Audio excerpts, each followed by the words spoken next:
Hey everybody, welcome back to The Witch's Craft. I'm Tequila Joe, and this is our lovely. Gwen Thomas here from Avalon Visions here in All right, SoCal. welcome back for another episode. And we want to keep on going with a little bit of what we talked about last week.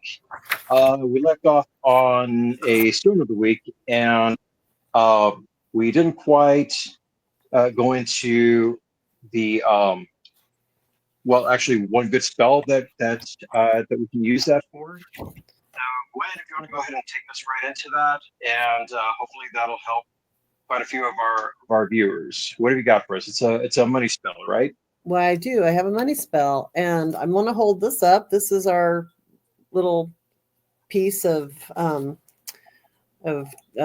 Tiger's Eye, and this is our little kit that we have at the shop, and this is our little scroll of the money spell. And what I'm going to do is I'm going to put that picture up here so you can see if you've decided to come into the shop. These are only available in the shop.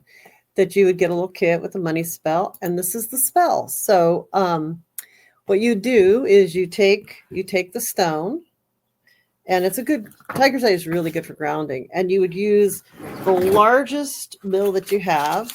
I happen to have a dollar bill here. This is not the largest bill, but I would probably try to use a 50 or 100 if I had it. If I didn't, I would take a dollar. And you would the bigger the better. So you take the Tiger's Eye and you go like rub, rub, rub, rub, rub, rub, rub, rub, as you can see in the instructions on both sides of the bill. And then you go, while you're doing it with focus, you'd say something along the lines of, money and abundance flows to me from all directions surrounding my life. And I picture a calm flow of money taking care of all my needs when I say this affirmation. And then I say, let yourself feel the calm, that the all of the sensation of what it would accompany the financial security, like how it would feel, the new bedroom set, the comfy mattress, not having to pay bills, a nice new car, whatever you need, right? Once you feel as much calm as you can, then you take this. And by the way, the instructions are here, and you'd use your little green string, and you would wrap this, and you tie it. And it's actually kind of hard to tie it, and this is nicely tied. So, but you tie it around. I usually make it like a little Christmas present, and then it just kind of do both directions, and then you take this and you tuck it into the bag, all wrapped up in the little thingy, and then you would put it in your purse or on an altar, or you'd leave the bag wrapped and tied for about 2 weeks. And once the moon starts to wane, now I want to say this is best done. It can be done anytime, but it is best done like the day of the new moon, because it has all this time to grow. So you do it day of the moon. And then once it starts, like once the full moon happens, this is the fun part. So whatever you put away, it's a good saving money thing. Like, whatever you put away, you find this. The full moon happens, you unwrap it, and you spend it. And it's like you treat it with respect. But you spend it all. Like that $1 bill, you don't go like, oh, I think I'll keep the change. You can put it in a fountain, you can do whatever, but you get that money goes wherever it needs to go. And so it's energy. Money's energy. It's an exchange of energy. It's okay to have money. So you can do this with a dollar. If you're traveling, you can do it with a euro. Anyway, the kit, we love the kit because the kit's there, has a little scroll, and the scroll basically is what you see on the screen there. So it has the instructions, and it tells you what's in the kit, right on the bag. But, you know, I mean, yes, I sell the kits, but you can do this too. You can put it in any kind of green bag. When we do the kits, we make sure that we have everything here. So there's like a string that you can tie and everything. But that's one really good use of Tiger's Eye. And yes, all of the crystals on my website, on our product page, on avalonvisionsproduct.com. It's every one of them is for sale. We've got them all on 20% off right now. So you can actually find it. You can't find this on our website. You have to come in the store for this green bag, but you can find all the parts that you would need on the website. Just remember green string. If you don't have green string, cut a length of a green, like green cloth. You can wrap, you don't need a green bag. It's good, but you can also wrap it in green fabric. So, but just remember, wrap it on the new moon, unwrap it the day after the full moon, and just start spending it. So that's the money spell. And it kind of works. And not to make fun, but actually to kind of point out how resourceful it can be. I mean, if you have a green sock, any little green bag that you can put it into, that'll work. Yeah, I mean, if you need to put it in a sock, put it in a sock. Yeah, anything, any little green sack that you might have that works just as well. And we're actually kind of going to go into adaptations of spells in a little bit, but yeah, I think it's a wonderful spell. I've tried it, and we'll see exactly how it works. So it's an old spell. And it's funny because this is one of those spells where I learned it from one person quite a while ago. One of the people that works with me who never met that person learned it from a different person, and and it's in a bunch of little books out there too. So this is an old spell. It's been around, and the person that I learned it for has been doing it for 20 years. So yeah, she swears by it, or did swear by it. I mean, she's around somewhere. Anyway, it's an old one. So, all right. So that's our continuation of the stone of the week. So Gwen, thank you for that. I'm pretty sure quite a few of our viewers are going to be using that. And so, yeah, since we've introduced a little bit of the magical now, we kind of want to go into talking about a few different characteristics. I mean, what the craft is, what is it not? What is it, what is it stereotypically versus what the reality of it? So,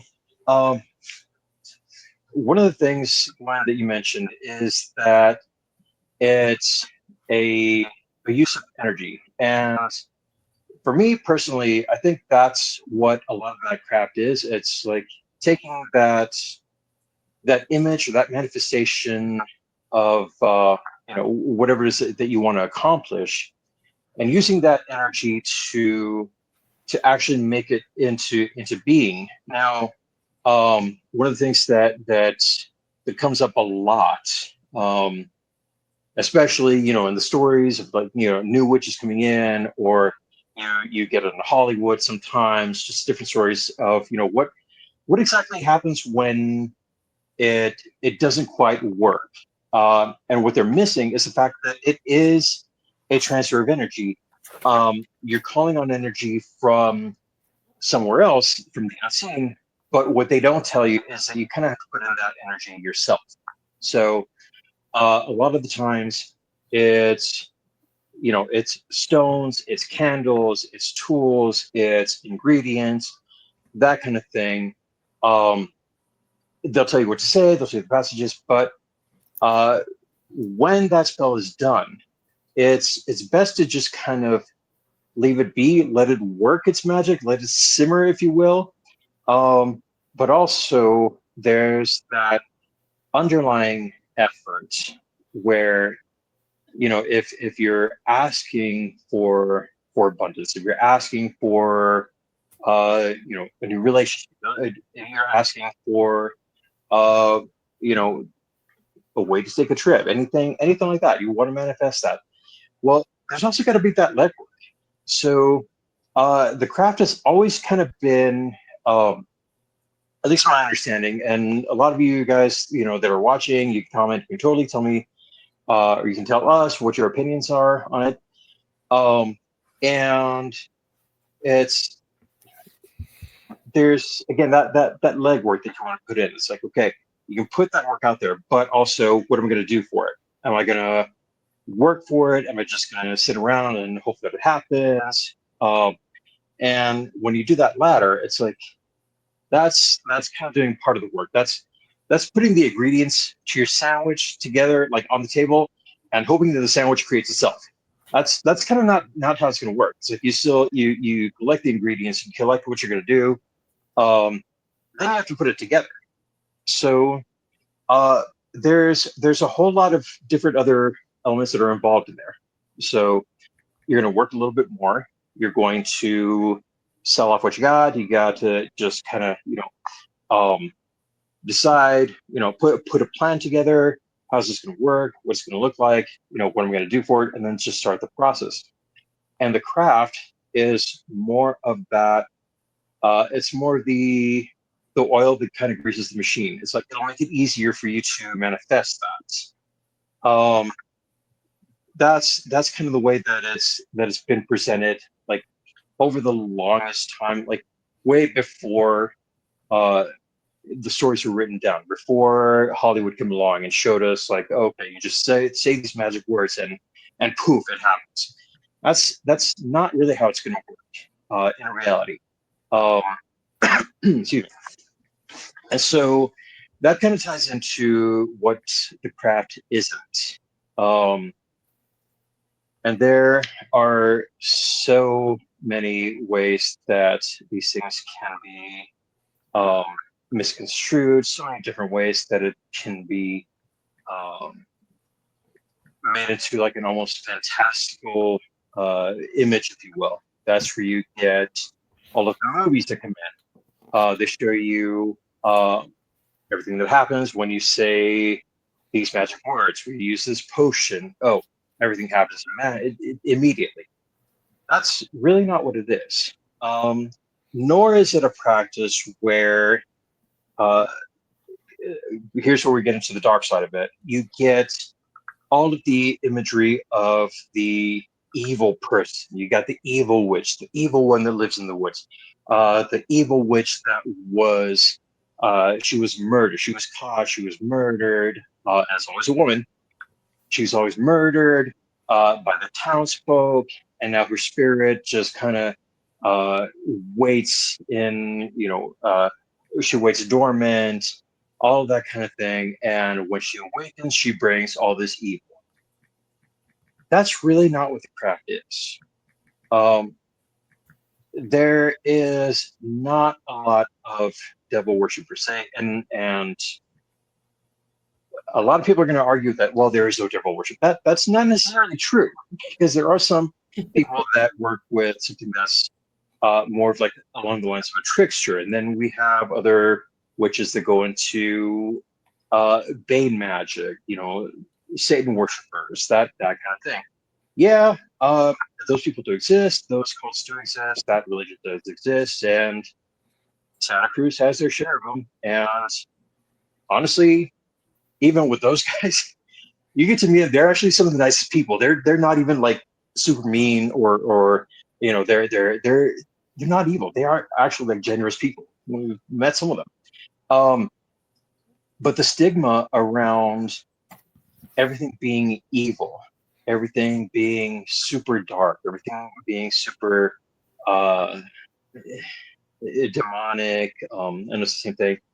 Uh, that's really not where the craft really exists. I mean, it can to some degree, but for the most part, what we are, what we follow, who we follow is all based, we're generally based in more of a practice that is around nature. So that is why if you walk into Avalon Visions, perchance, and you got like other stores around the Santa Cruz and the Bay Area, you have a lot of nature-based imagery, a lot of nature-based elements. You'll find herbs, you'll find stones, you'll find, books on crystals. You find all of these things. So um, it's really a lot more gentle than people uh, really give us credit for, especially the people that are in the category of Christianity. And we're going to go into it a little bit more later. So, Gwen, is there anything else you kind of want to add to that? Any just kind of general thoughts on what the craft Yeah. is and what it isn't? I mean, you know, it's about most of what we do, it's about intent. And so if we're working with something, we're not trying to force it. Our intention is that the universe hears it and sends it, and sends it back. So a lot of what we're doing is to focus our intent. So in many ways, it's the same as praying. We're, please let me have this thing happen. Okay, so we're thinking, please hear us, that this is important to us, and allow this to happen. So a lot of the things that were talked about in that book, The Secret, which is, there's a lot of things that are very true to magic, but the misunderstanding, of course, is that most of us are out there running naked in the woods, dancing by firelight. And I know there are people that do that, and I champion it, but it's too cold out there, and I don't like to get bitten by bugs. I'm a target. It is fun. It is awesome. It's fun. Yes, I'm anyway, sure, and I know it happens, and it's like, yeah, I have to get and see that again, So you can see certain things, and then you can't unsee them, Anyway, that's good. but in most of what people do is that a lot of it is comfort, and and there are people who would say, well, it's basically a placebo effect. Okay, that's fine. So, I could make a good argument about it not being placebo effect, but the thing is, we're not, the reality is that it's a very, very gentle religion. It's about harming none, in the process. Are there people that don't feel that way? Of course there are. There are people in every walk of life and in every type of the belief, and how we are is as varied as how people are in Christianity. Overall, in Hinduism, there's good, there's bad Buddhists, there's bad Hindus, there's bad Islamics, there's good Islam. There's no hey, everybody is this way, or hey, everybody is that way in any religion or in any walk of life. So most people that are in paganism or that practice Wicca are very, very gentle, and they don't want there to be any harm from their actions.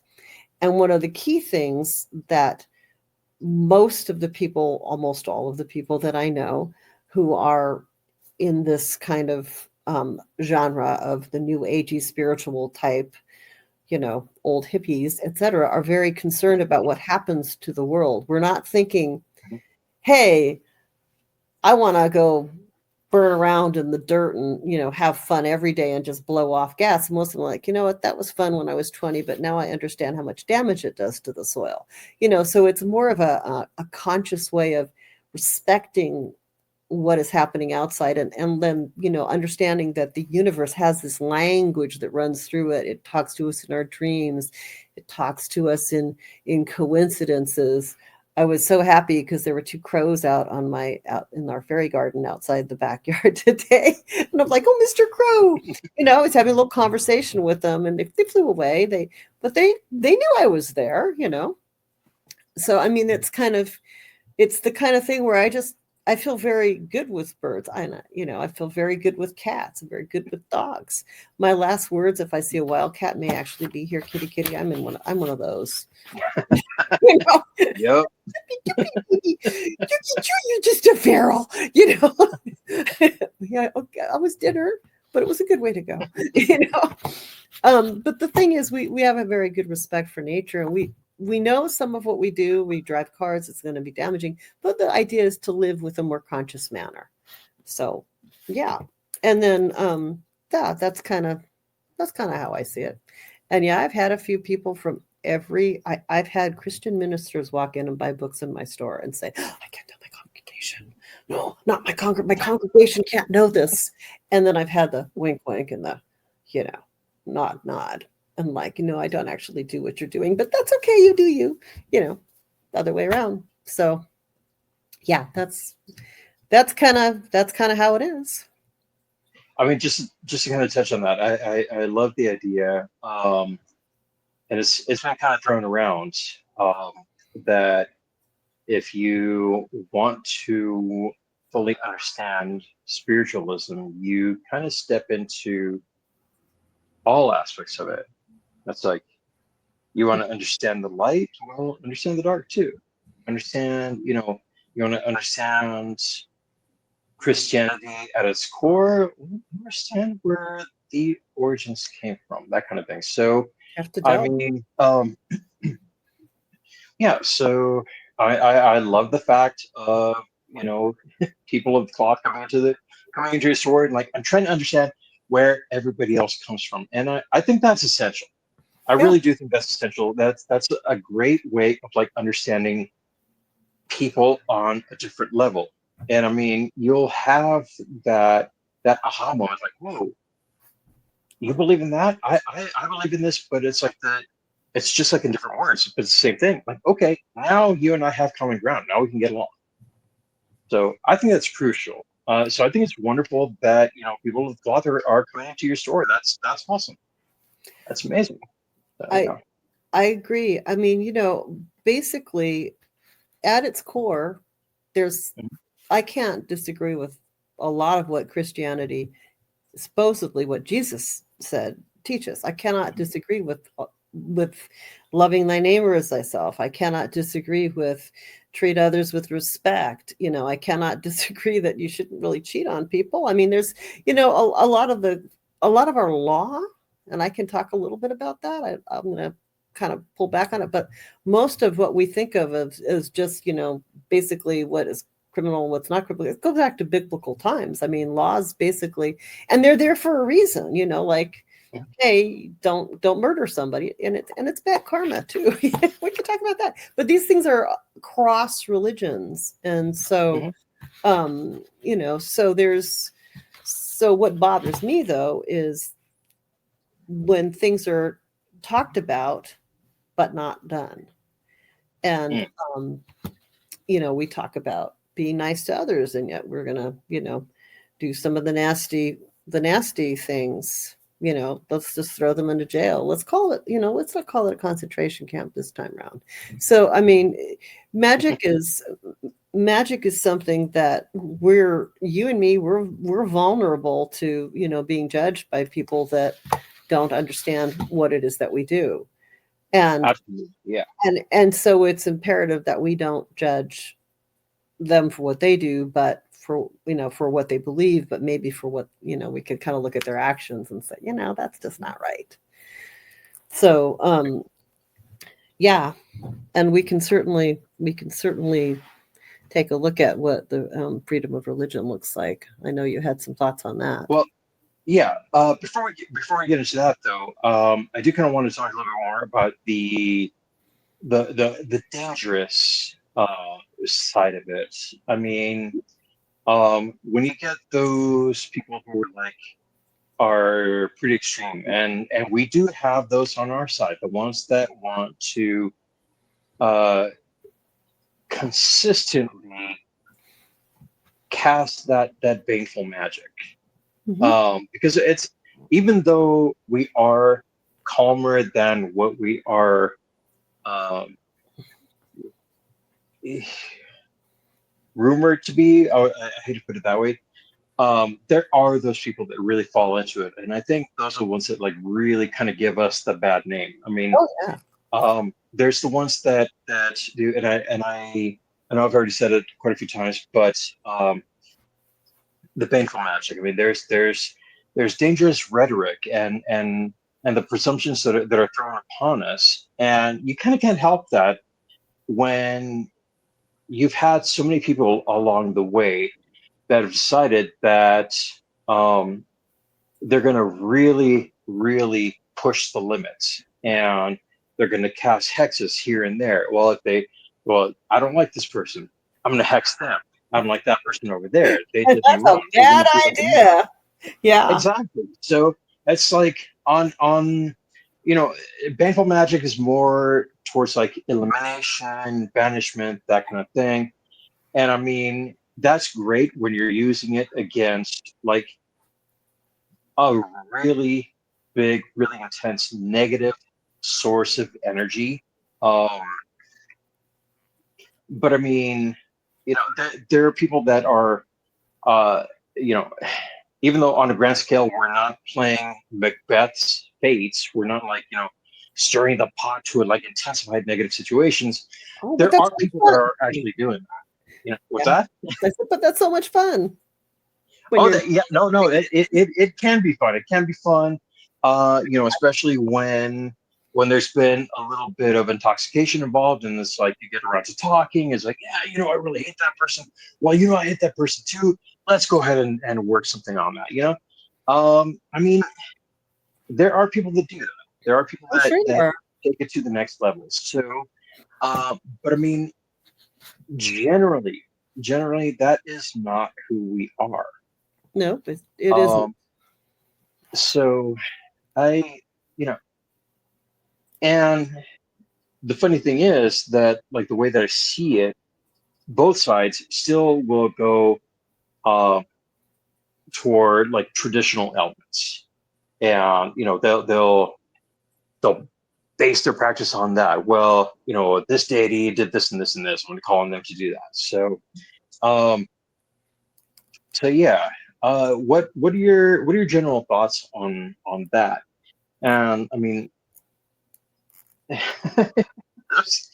it's kind of difficult to not kind of pinpoint examples, even personal Oh, examples like I yeah. actually, I mean, I can understand certain things. I Uh-huh. had a friend who had a really bad neighbor, and she took a little Mhm. mini plastic cannon and aimed them their direction, and Mhm. that person wound up moving. Like, she blasted them out.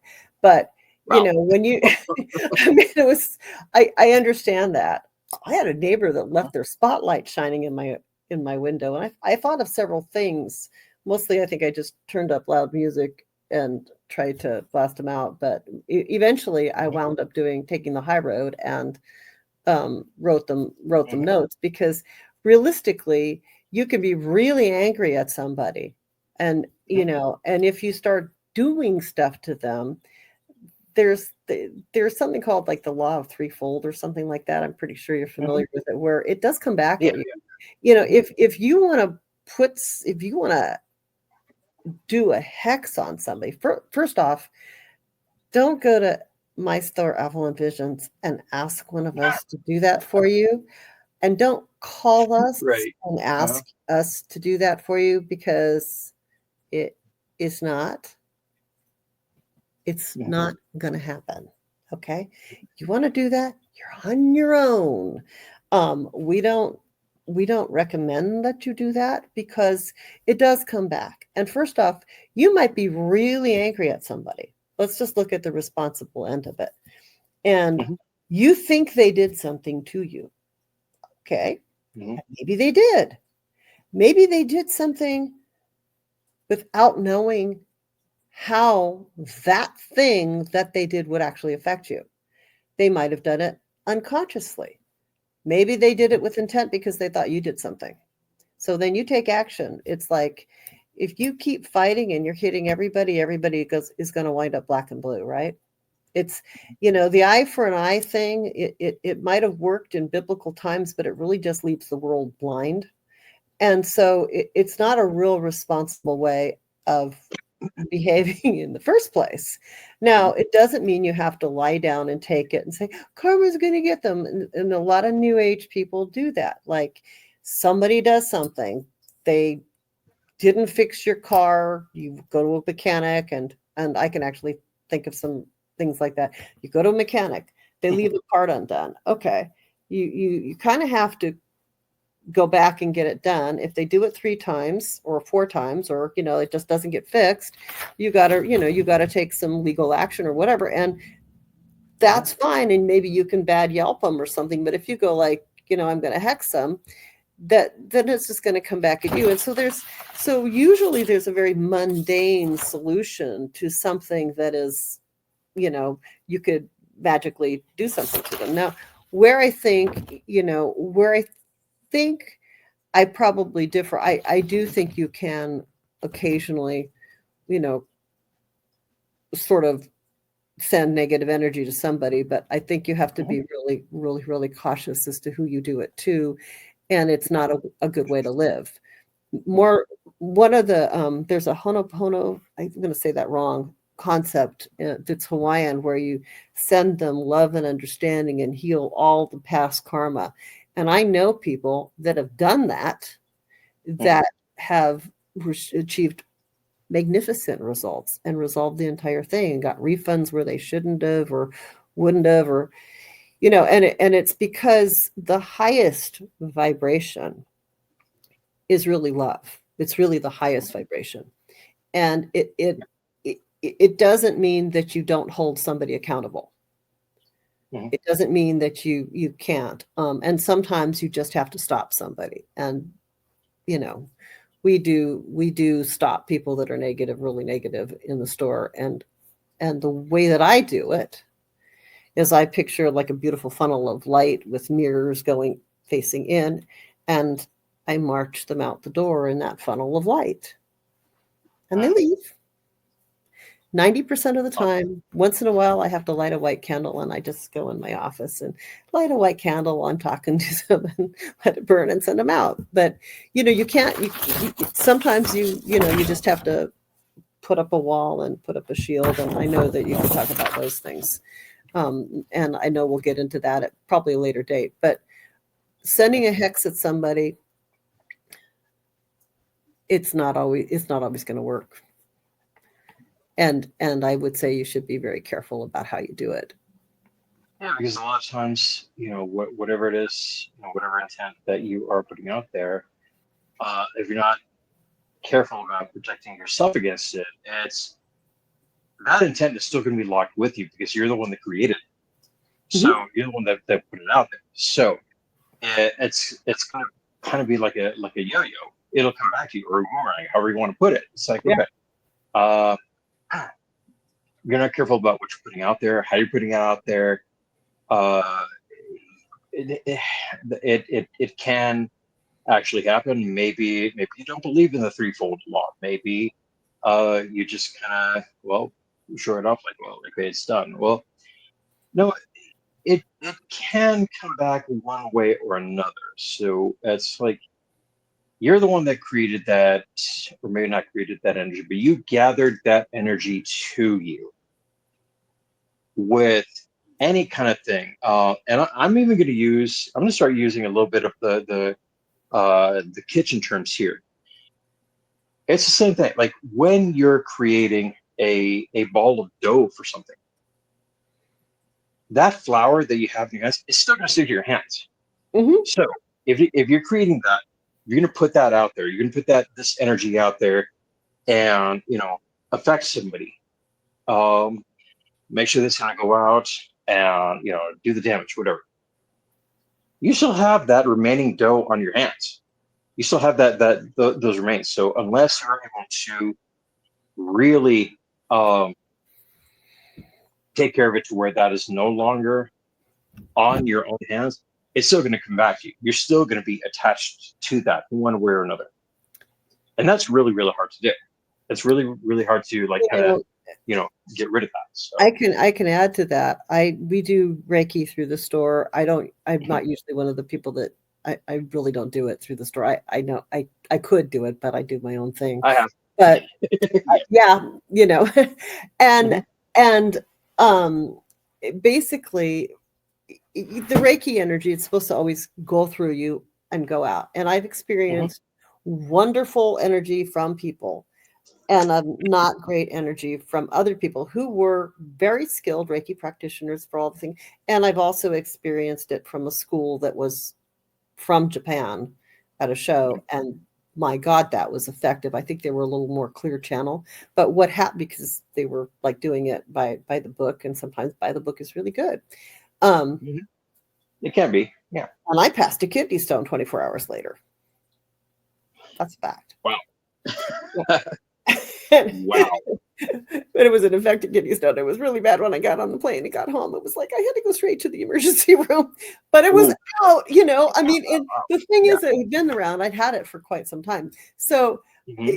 the thing about that is that there's always like some kind of energy that when you're Hmm. pulling it through you and you're sending it out, it not only you filter it Hmm. and you filter it through you, so whatever you're focusing on, whatever you're pulling it through you and you're sending it out.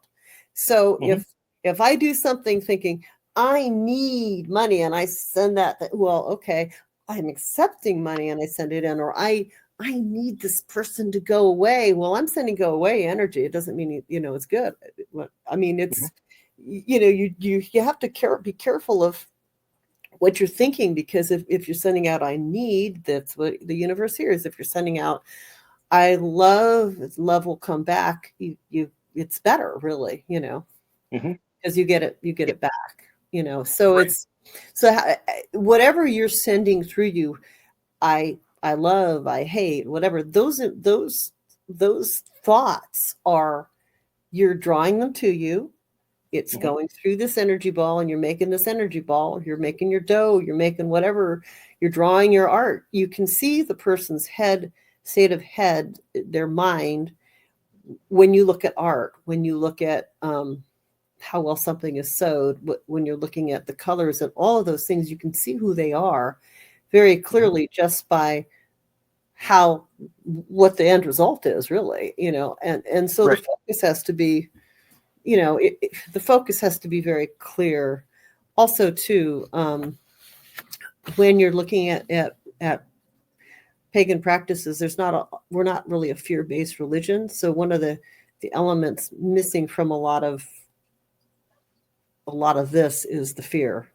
So we Mhm. tend to have less fear, but more, a little more conscious acceptance of, if we do this, we put this out there, what it is that we're putting out. So it's a little more conscious awareness of our actions, I think. Um, because it's not all about, if we worship, we'll be okay. No, we won't. We have to be responsible. So Yeah. And that kind of brings me to like the next topic, or the next question um that we had lined up, and that is like, what are the traditional elements that are like still present?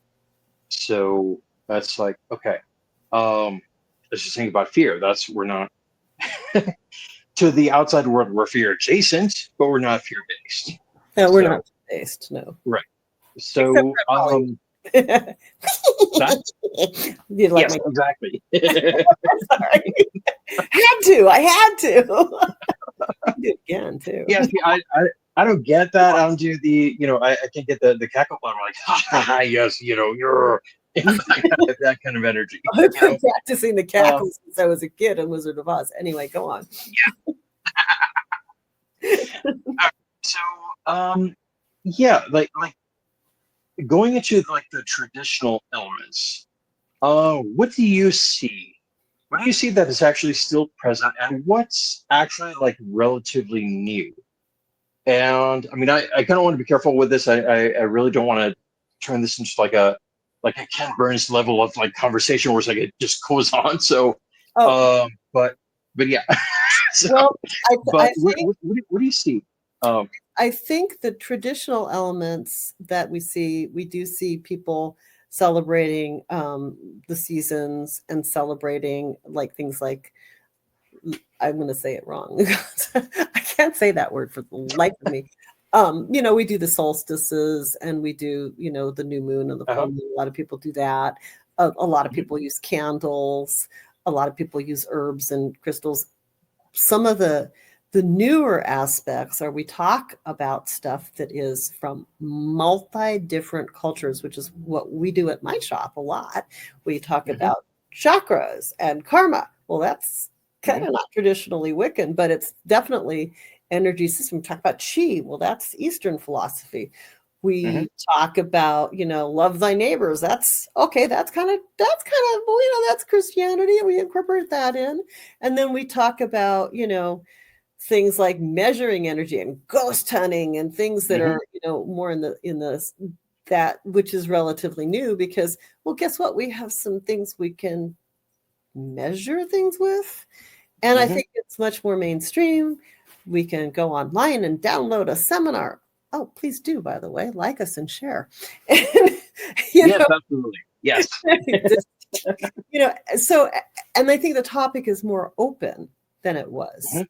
Um, but I also think that there is a good deal of misunderstanding still because Mhm. Hollywood has come along and, you know, really put us in the light of Halloween and flying through the air. God, if you learn how to fly, Joe, will you show me?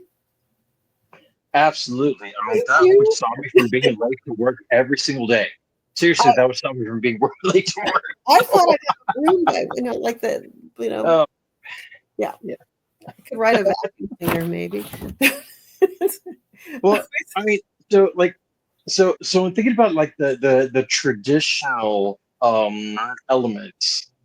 Uh, I mean, me being like the visual person, I do actually kind of think about like the visual aspects of the craft. And there are a lot of things that I want to talk about later when it comes to the Hollywood Magic uh session that I want to give. Gotta love those Um, Welsh hats. yes. We'll talk about the hats. But I mean, the pointy hats, which I love the fact that even though that's been fictional over the years, there have been many people that show up to festivals. They're wearing the pointy hats, and gosh, I wish I could have one of those. Well, That'd be nice. go to Wales, you can buy one. I mean, really, realistically, that comes from like I believe that comes from the Welsh hat because the Yeah. Celtics were like one of the last holdouts of preserving this kind of stuff. So it's in the tradition. So, but yeah, go on. I like the version. See, I like the version of sort of the or the version of the origin of the hat that comes from the beer mates. I mean, there's beer involved. Who's not going to like that? So Well, again, that's always good we'll talk too. about that. Yeah. you know. Um, but I mean, there's also the other visual aspects. I mean, there's uh, the long flowing robes. There's always the familiar. Usually, it's a cat or it's a raven, some animal, some kind of animal. There's always fire involved. There's always the cauldron. Those There's are always a elements, cauldron in right? there. Yes. Because that's how Uh, you mix the stew to make everybody healthy. And exactly. And if Yes. you think about the robes, one of the Hmm. reasons for robes, and I know you know this, is because when it's not about throwing the robe off and dancing naked in the woods, although you do but it's about the ability for the energy to to flow through you. Like wearing something that's loose fitting and not tight in Hmm. allows your energy to kind of flow. And on Hmm. a psychological level, it makes you feel freer, you know Hmm. it allows you to feel not as trapped. You feel Hmm. flowy, you feel like you can move. And if you think about it, monks wear robes. True. Yes. Yes, the they old, do. the old style garb, it's we're not looking at modern clothing for that, but I mean, the Pippi Longstocking striped stockings. That's I love that. Yes. Hey, Uh-huh. Yep. I know people Yep. that can rock that look. I never was one of those, but there is something about wearing a beautiful Yeah. flowy robe and feeling very elegant and graceful when you're trying to do a practice. And I got to tell you, when I am at home and I have my robe, I have my gown that I can wear. Nobody sees it but me, but I think I still fit it. I haven't done it for a little bit. I haven't done some of my practices that I like to do. But the bottom line is it allows you to sort of breathe. And another thing about the dark robes, I almost forgot, is if you're doing something in a kind of an unseen and you're trying to be quiet at night, wearing Mhm. black or dark in colors, it helps you to sort of blend into the back and only attract the spirits that you want. There's some lore around Right. that. And Yes. when Yeah. I'm not gonna I didn't think about talking about that today, so I would probably need to refresh my mind on the details of that. But it's definitely part of the reason that we wear dark at night, because it allows us to work in the shadows. Unless, of course, Not a you're bad thing. going Shadow out. work is good. Yes. Unless, of course, you're going out in public, and then we absolutely have to thank and love our beautiful goddess, Miss uh, Miss Fleetwood Mac herself, who actually showed us exactly what the witch should look like, out of It's public, did a even though pretty good she's not a job with witch that. herself. Yeah, Stevie Nicks. Oh my God. Yes, that we even the people that don't really like listen to that music, Oh, that's my you see them. You see what's that? that's my generation, you know. I mean, yeah, that's the generation before me, but hey, I'm there. You kind of have to thank uh, her for giving us the image of what the modern witch does look like. Even though she's it's kind of been in the wind. Like, is she actually a practicing witch? Is she Oh, no, not? she's She's come kind of down. been both. She's come right out and said that she's that's what she does. Right. That she is, What? and a number of people from that era, and she's not a devil worshiper. I mean, that people think that if you Right. No. No. practice Yeah. that's, but it's really just not true. But she's come out and talked about it. I see that's kind of the category. I would picture it as a kind of the category of what's relatively new. And you've got the old traditions, you've got all of those, the icons, especially the broom. And I mean, we can do an entire talk on the broom itself. What the iconography is behind that, and what is actually like used for.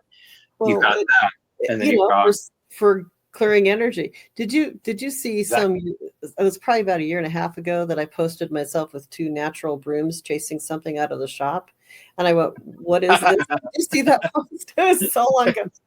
What it was we had a bird fly in and we couldn't get it out of the store, and I was like this, and so my employee took a picture, and I was like, "And what am I doing?" And I had the best responses, like the best responses. A couple people got it right though.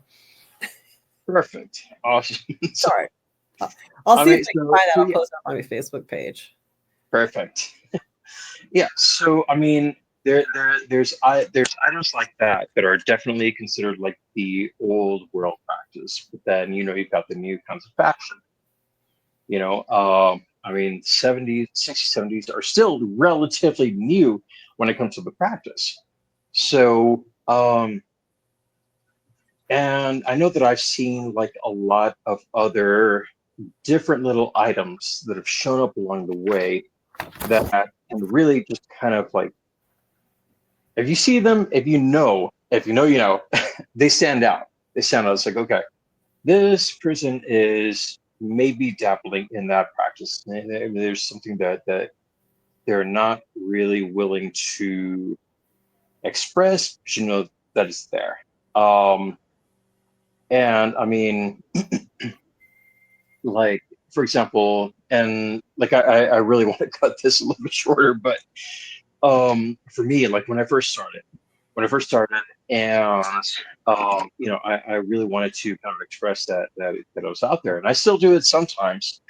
um there is that kind of there's that modern take on some of the older icons. um for me, for example, when I first started, um and somebody did actually call me out on it one time. uh Okay. when I first showed up to my first Hexenfest, I think it was, I was wearing a watch that was actually Captain America's shield. Oh But yeah, yeah, yeah. by the time I showed up there, by the time I showed up to that Hexenfest, they're like, "Oh, Somebody's like, well, you're wearing a Captain America shield. You must like Captain America. I'm like, yes, that's true. That's my connection to my elders. My great uncles, they fought in World War II, Mhm. and they were reading the original Captain America comics from Talon Comics before it was Marvel. They were reading it. They were reading those. They were collecting them, and so I learned that I could talk to them about it. So that was my connection to them. But also, in my own time, I thought about it, and the the pentagram or the pinnacle is really a pagan symbol of protection. Oh yeah. What is a shield but a other than a physical form of protection? So that's where I kind of put it together. It's like, okay, if I am in a place where I am a new witch, I have my practices, I don't feel comfortable with this particular group, I can still wear my watch as a symbol, both of my fandom and as a symbol of my own religion, as a symbol of my own protection. So that I kind of saw as um, a way to bridge the gap between the two. I could have it mainstream, it would be acceptable, but also I could have it as my own personal shield. The same thing with the characters of Thor in the Marvel comics. You have Thor, you have Loki, you have the gods Odin, you have Asgard, you have Valhalla. All of those, you have the mention of the of Yggdrasil, the world's tree. All of those are very, very deep, ancient um, elements of different practices, As different is the religions, different Celtic people. cross, which has been Exactly. Yeah. utilized by, yeah. Right. So um, I loved the fact, and there was a time, there was like a year and a half where I was just relishing in the fact that, like, okay, oh, I love this. But I can also connect it to the older religion. This is great. This is awesome. This is perfect. Like, okay, I could take Mjolnir, Thor's hammer, have it as my own representation of my connection to the Norse deities. You know, Mhm. so that's kind of where I was as far as like the new versus the old. Um, and thus far, I don't think I've had any kind of experience where anybody's like, well, oh, that's fiction. Oh, that's like, that's not the real thing. It's like, um, I've been fortunate enough to where I've had that um, my own personal adaptation be accepted as part of my practice. I've loved that about our community where it's like I haven't had anybody say, well, oh, that's nonsense. They're like, oh, okay, well, they'll still put it to the question. They'll say, well, okay, so what do you know about the real version of it? So, and that's where I go in. It's like, okay, well, no, I know where Odin came from. I know where he got, I know where he lost his eye, how he lost his eye. I understand that he's not the friendliest person. Loki, I understand he's more of a trickster. He's not really evil, that kind of thing. And Yggdrasil, all of that. So um, I have found ways to like really incorporate the new with the old, and I would like to further discuss that, especially like with the new witches. Like, how can you bring the new practice? And I know a lot of them are going to base their stuff on like the show Supernatural, Oh um, yeah. or the Lovely Bones, or uh, who knows, even like the Umbrella Academy. Yeah, There's a lot of all that pretty stuff. Yeah. cool shows out there. They're fun. Oh yeah, yeah, yeah. Um, And I know I've mentioned things like what was it? Doctor Strange. You know, the Scarlet Witch. How there's like so many different elements that can be There are brought in. so many. What's that? There are There are so so many. many. There are so many. Yeah. You know Um, what? I want to interject because so much of what we have in our like theater, in our mhm, logos, in even the gas station symbols are actually old symbols reinvented mhm. that are either in our subconscious or just out there. We don't even necessarily know what they are. And I have the privilege of knowing, not very well, but I met him on a number of occasions and had some really great conversations with a guy by the name of Jordan Maxwell, Jordon Maxwell, Maxwell. I don't think we agreed on everything, but he wrote a couple of well, more than a couple of books, and one of them was Sex Symbols and the Stars, and he did go Nice. into a lot of that, and he knew his stuff cold, Mm. and every symbol he could just go through and just explain every symbol. He was interesting, but yeah, go on. I that's one place to look for further information. It's not necessarily on the Wiccan Perceptive, but it's very interesting stuff. No, yeah, yeah, yeah. I mean that's the wonderful thing. Absolutely. It did, and Particularly, he pulled in all the Hollywood stuff too. You just yeah, reminded me of that. particularly in yeah, particularly in the new practices. Mhm. And when we honestly, if we think about it, uh, a lot of the new media that's out there, we're kind of thankful. We should be thankful to them for bringing the new waves of practitioners to us because they saw it here and they want to be more curious about it. Like, okay, what's the actual practice like? What are the routines like? So, Mhm. yeah, and I know I kind of went off on that. A little bit, Um, but not bad, not bad. I mean, I know you a wanted to little bit, talk about yeah. that, You know, I mean, and and it's actually it's very, very, very interesting because everything from Exxon station got to the stars on our flag to the sheriff's badges, which are usually pentacles, by the way. yeah. I mean, it's like we've got the pyramid. We got if you can pull up so much stuff just from looking at a dollar bill, just going like, well, that's a symbol, that's a symbol, Mhm. Sonic symbol. Oh The yeah. Pentagon is laid out. It's Pentagon, come on, I mean, and it's laid out on a certain grids.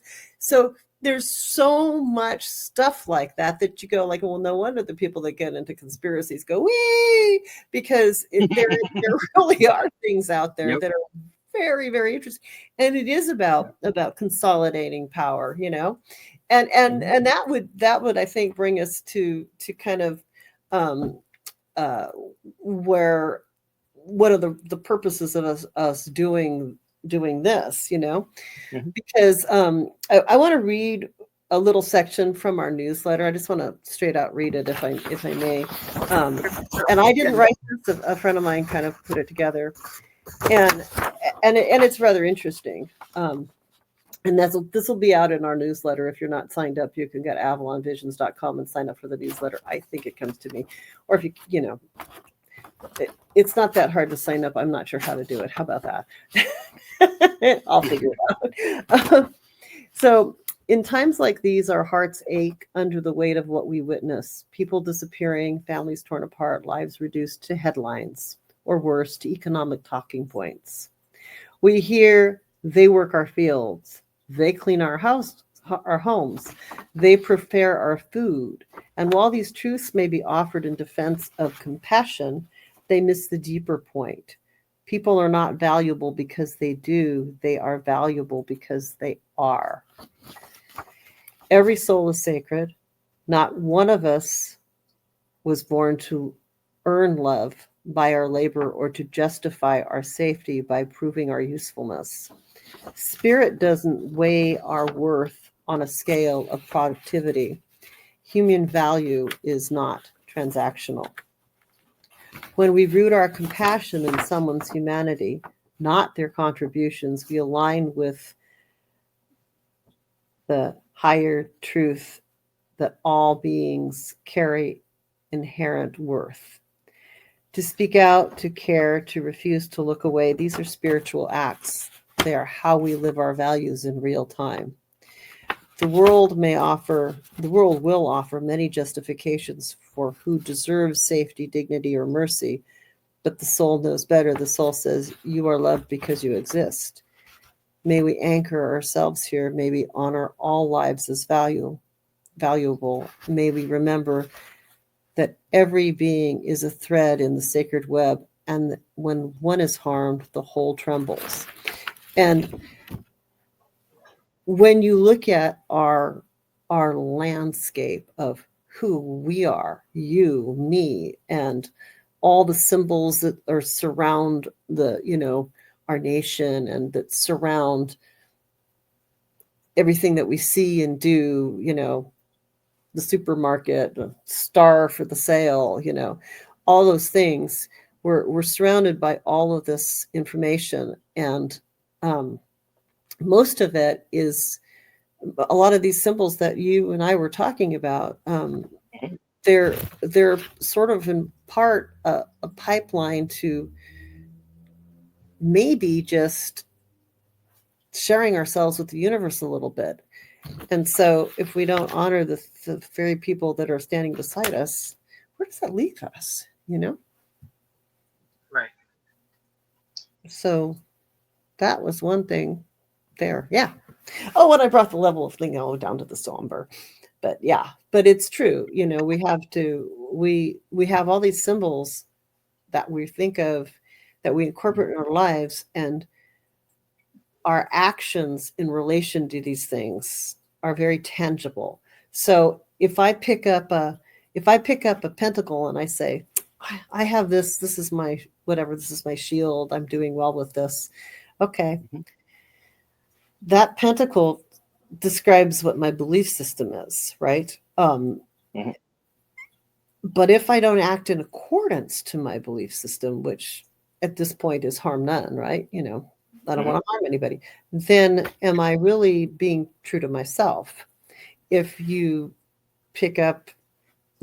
say you're a Christian and you pick up a cross, it doesn't mean that you're accordingly acting in the way that a Christian should act. Buddhists believe in karma. I think Hindus do too, to some degree. They're not behaving on the up and up. They're not helping the whole, right? No. So we can look at the symbols till the cows come home, but we have to act. True. Yeah. Back to you.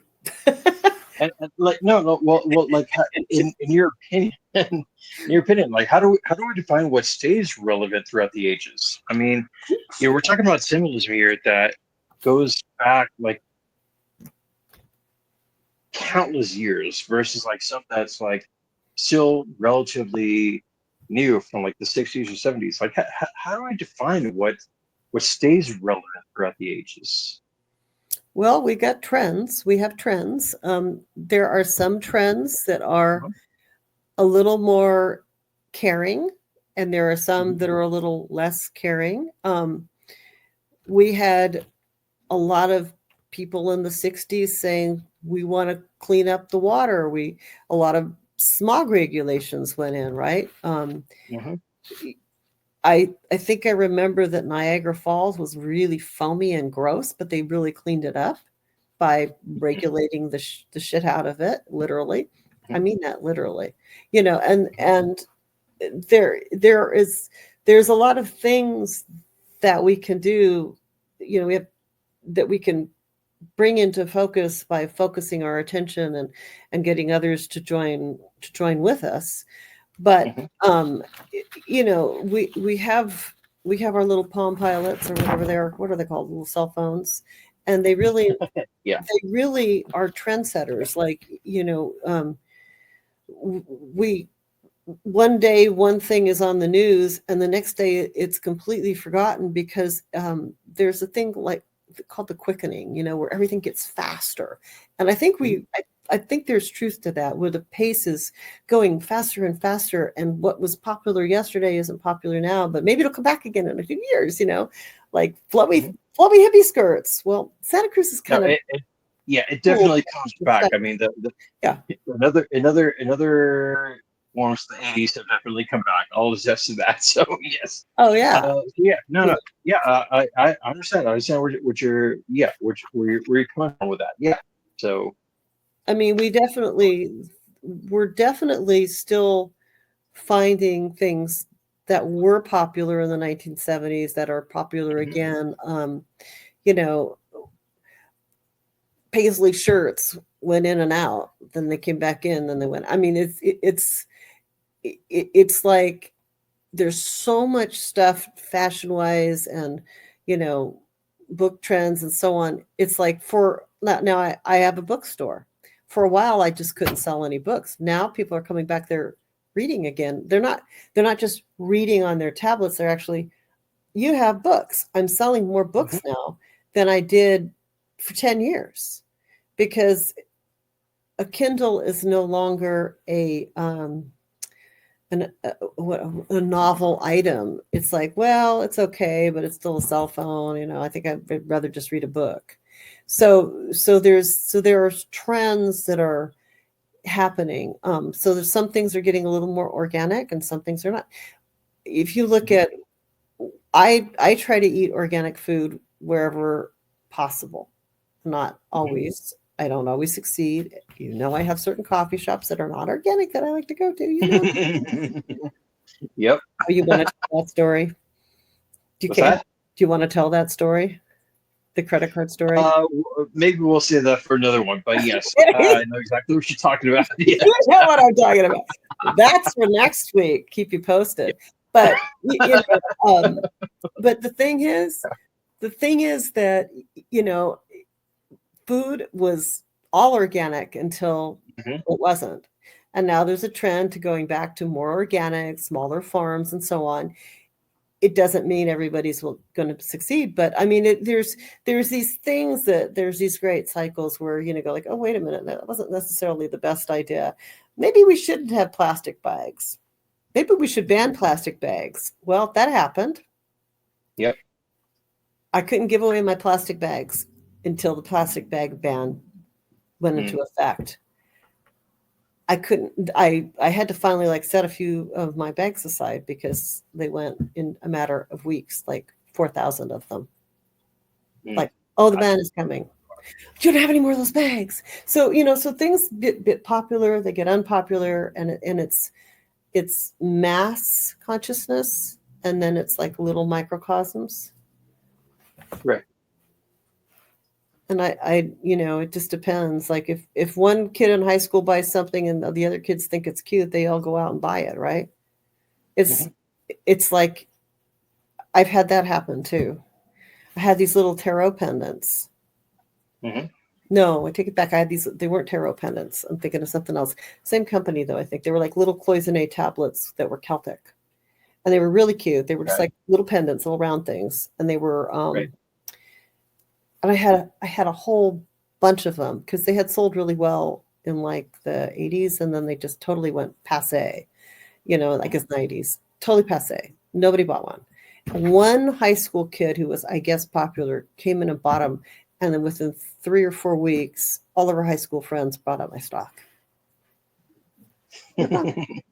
I was like, do I order more? No, I don't, because what were the odds that I was going to sit on them for another 10 years? But yeah.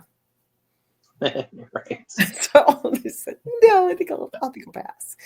But they went like that. I mean, I could have ordered some if somebody came in, but so there are trends, Joe. There are lots of trends, and what is in our conscious now may still be in our conscious next year, or may not be. True. So, in keeping in line with the trends, kind of a different angle here, but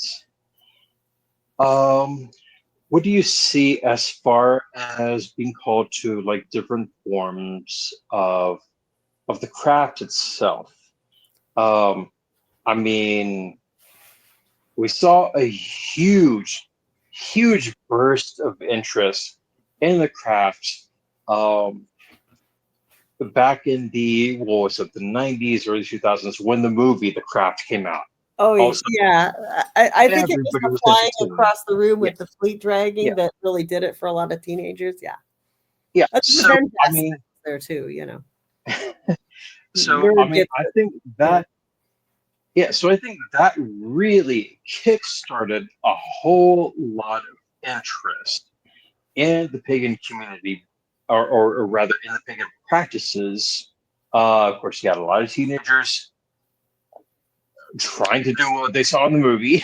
So, I have but yet to you see also had someone like, fly, but if I do, I will be the first person to report on it. And I'm going to check for strings, though. You know, I have yeah, string theory so, involved in that. There's an so alternative universe or string theory. yeah, exactly. That's why I So, rot in my sleep, if that's anything. So much fantasy dreams. I just want it to be here sometimes. But so I mean, after that movie, you had like a surge of interest in the practices. Um, but then, like after that, like, or even before that, just a matter of deciding which part of the craft you want to be involved with. Um,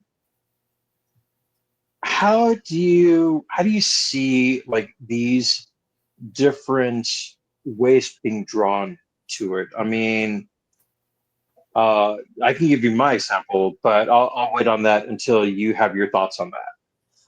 well, I think first off, we have to decide what our personal interests are. Like, if Hmm. people like herbs, they're gonna want to do like the kitchen witch stuff because it's gonna interest them. Yep. They're gonna mix things together. If people like candles and glowing object, or they're kind of a fire element, okay. I like Hmm. candle magic. That's my personal thing. Like, I'm really good about lighting a candle.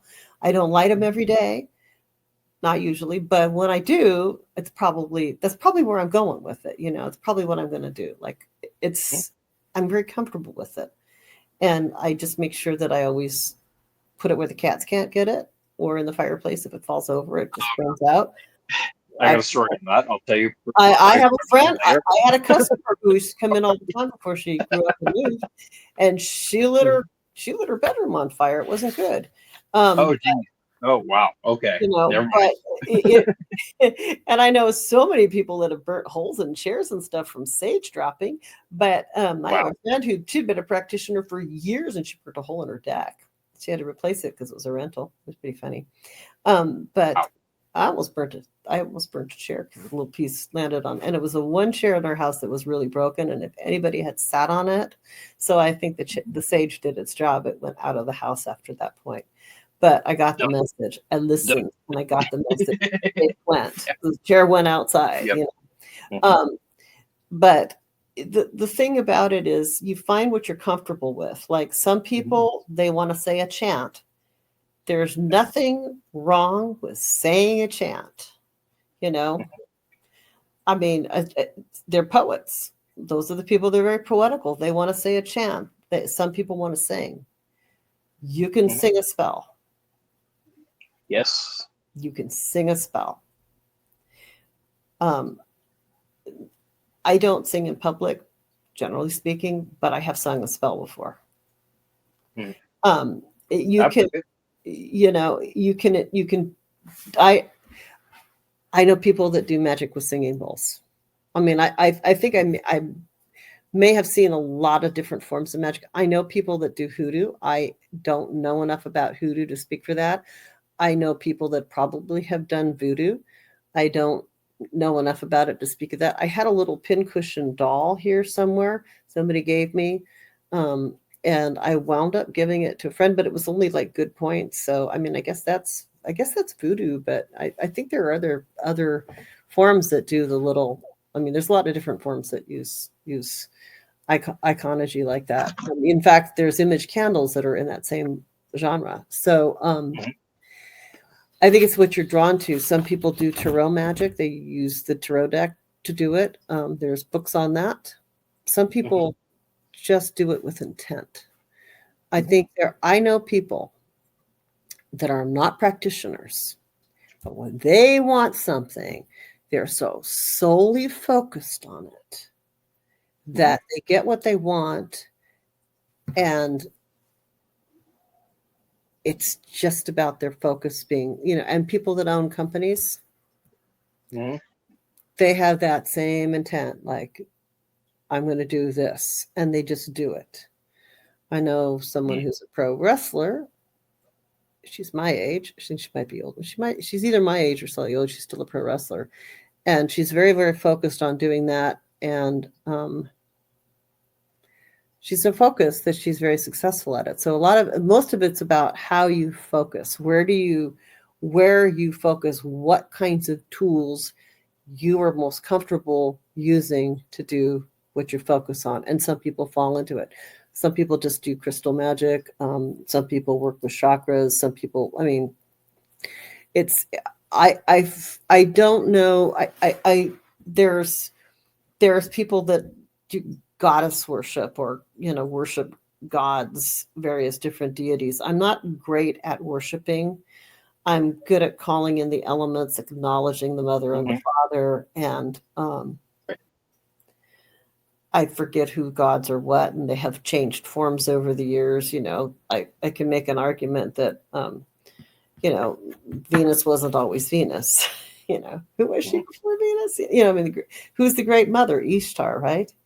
So, there's a lot of different, there's religious Wicca, there's religious magic, there's non-religious magic. And I do categorize Christianity as religious magic. They would not agree with me. But it is. You walk into a Catholic church, they got the sage going, right? The smudgy thingy. Right. And you know what? It's very close to some of the smudge that we use in practices. Right. Frankincense and myrrh, what's it good for? Look up your herbs. Right. Why do you use these things? Why did the three wise men bring that? If the story is true, well, because it was very valuable and it was a tool. So, so these are the things that, when you start thinking about it, all of this blends together, but it diverges in various different paths. There's no one correct path. So I pick and choose. That's why I call myself a creative spiritualist.